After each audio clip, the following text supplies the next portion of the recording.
मनोनिवृत्तिः परमोपशान्तिः सा तीर्थवर्या मणिकर्णिका च ज्ञानप्रवाहा विमलादिगङ्गा सा काशिकाहं निजबोधरूपा यस्यामिदं कल्पितमिन्द्रजालं चराचरं भाति मनोविलासं सच्चित्सुखैका सच्चित्सुखैका परमात्मरूपा सा काशिकाहं निजबोधरूपा कोशेषु पञ्चस्वधिराजमाना बुद्धिर्भवानी प्रतिदेहगेहं साक्षी शिवः सर्वगतोऽन्तरात्मा सा काशिकाहं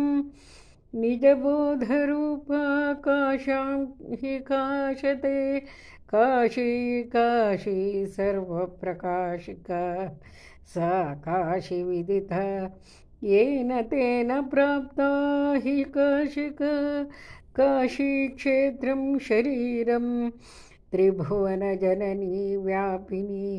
ज्ञानगंगा भक्तिः श्रद्धा गयेयं निजगुरुचरणध्यानयोगः प्रयागः विश्वेशोऽयं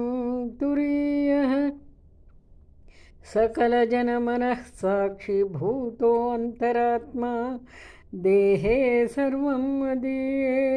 यदि वसति पुनस्तीर्थ मन्यत् किमस्ति इति श्रीमत्परमहंस परिव्राजकाचार्य श्री गोविंद भगवत पूज्यपादशिष्यस्य श्रीमच्छंकर भगवतः कृतौ काशी पंचकं सन्मंगलानि।